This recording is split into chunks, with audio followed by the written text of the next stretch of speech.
Fala pessoal, tudo bem? Meu nome é Ramon Hilde, sou técnico em eletrônica, engenheiro de produção e trabalho desde 2012 aqui no RH Materiais Elétricos. Hoje eu quero falar um pouquinho para vocês sobre o inversor de frequência, o que ele é, como ele funciona e também explicar um pouco a diferença entre o controle escalar e vetorial. Então antes de a gente começar o vídeo, já dá teu like, se inscreve no canal, compartilha com o pessoal aí depois para nos ajudar a chegar em 1000 inscritos aí, que a gente quer cada vez mais trazer conteúdo para vocês. Então vamos lá!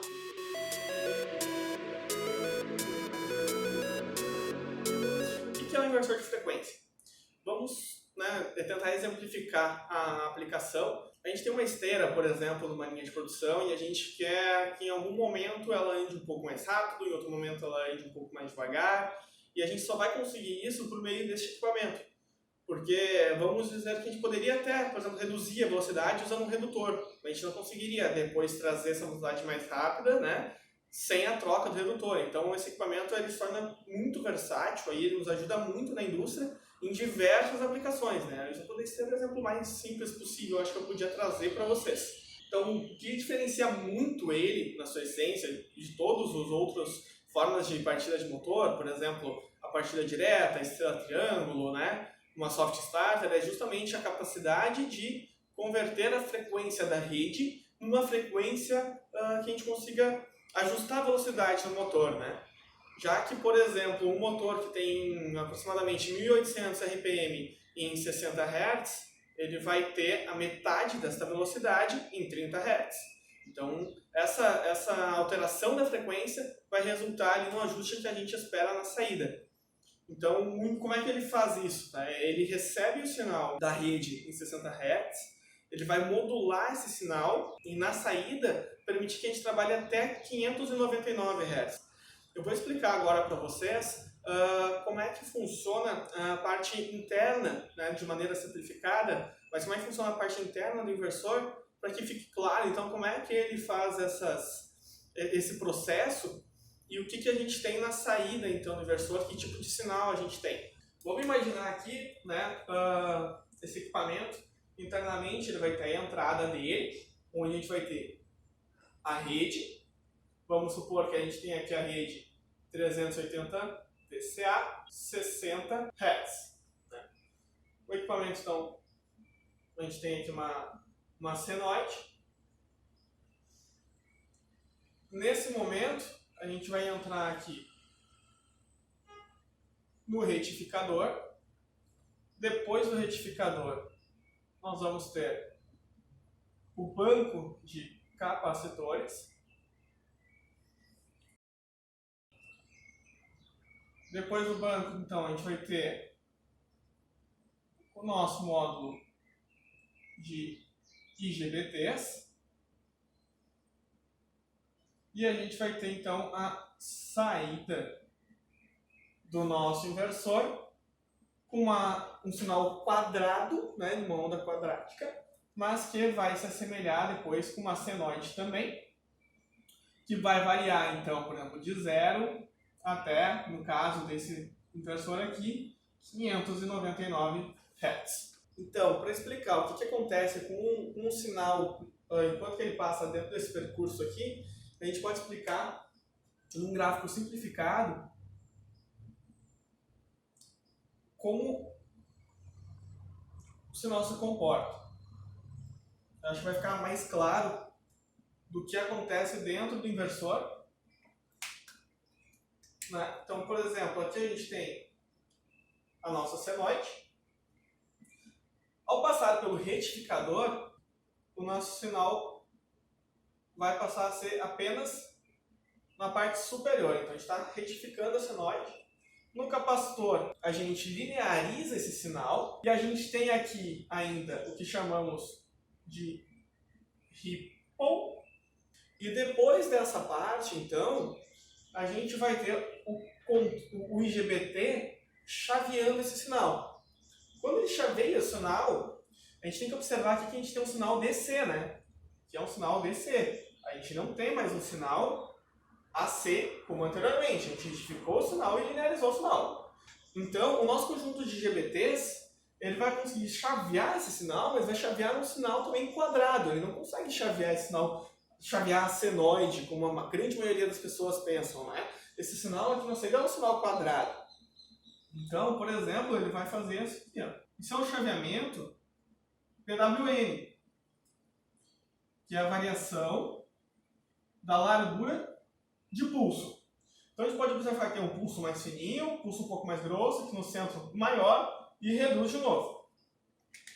Quando o motor recebe esse sinal, pelo próprio comportamento dos seus enrolamentos, a gente vai obter algo que se aproxima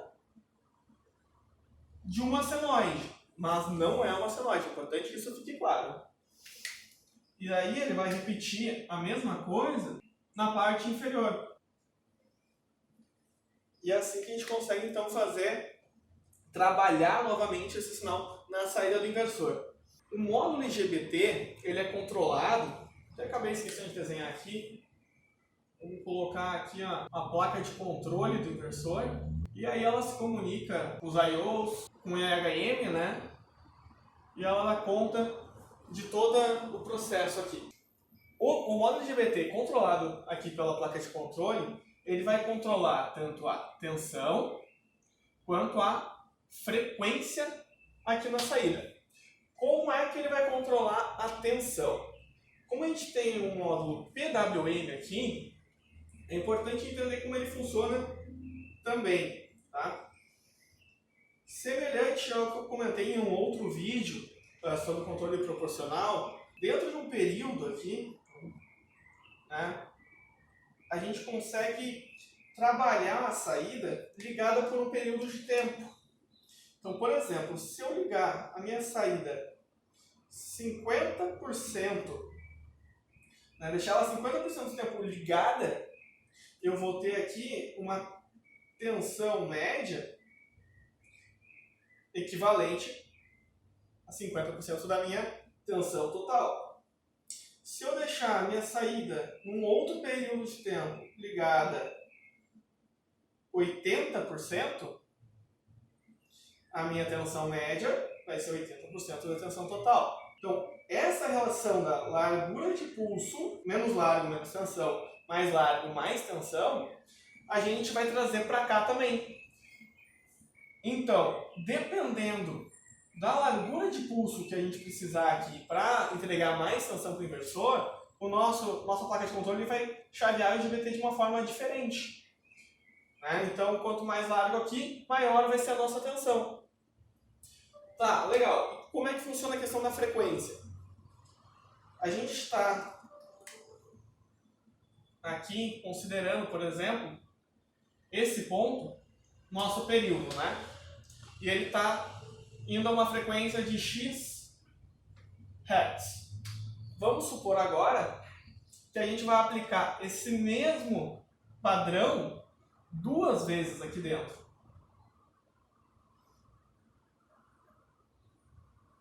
Então, vamos colocar aqui nosso período, né? Vamos dividir isso aqui ao meio. Eu vou repetir aqui agora, tentar repetir pelo menos, né, o meu desenho aqui. O que acontece? No mesmo período de tempo, eu tenho 2 oscilações. Isso quer dizer que eu estou andando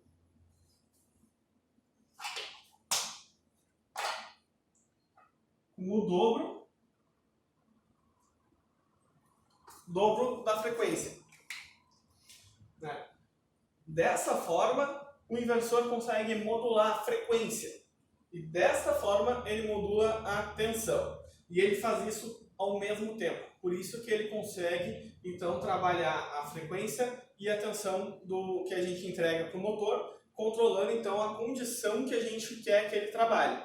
Outro detalhe importante, né, a salientar, que às vezes a gente se depara assim, com algumas dúvidas, né, por exemplo, quando a gente tem um inversor com entrada 380, nós vamos ter uma saída em 380. Quando nós tivermos um inversor com entrada 220, nós teremos uma saída 220. É legal entender isso porque algumas pessoas, né, ficam com algumas dúvidas, né? Por exemplo, eu tenho um inversor com entrada 220 e eu quero ligar o meu motor trifásico a 380. Na verdade, o que vai acontecer? Vai ter a entrada monofásica 220 e ele vai ter a saída trifásica 220 também. Então a gente precisa só alterar ali a ligação do motor para poder ligar ele sem problema nenhum no inversor. Algumas pessoas não sabem exatamente qual a importância ou porquê, como funciona o resistor de frenagem. Esse é um assunto que a gente pode até discutir com mais profundidade no outro vídeo, mas explicando assim, de maneira objetiva, quando a gente vai fazendo a frenagem, o que acontece é que a energia ela volta para dentro do inversor e quando ela chega aqui no link DC, esse nível de tensão pode aumentar muito.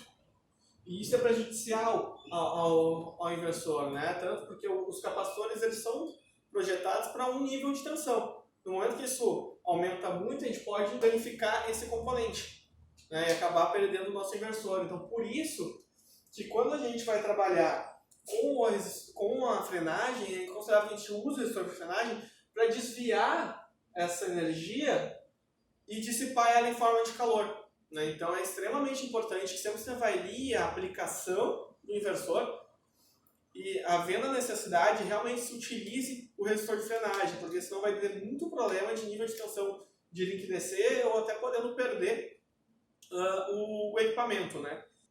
Agora a gente pode também trabalhar uma outra questão, que é a dúvida entre a diferença entre o controle escalar e vetorial. Então, pessoal, agora falando dos tipos de controle, né? A gente tem o tipo de controle escalar e o controle vetorial. Começando pelo controle escalar, a gente vai ter, então, o controle mais básico, vamos dizer assim, que a gente mais encontra no mercado, que a grande maioria dos inversores aí nas suas versões iniciais vão ter, que é o controle em que a gente busca manter a relação de tensão e frequência.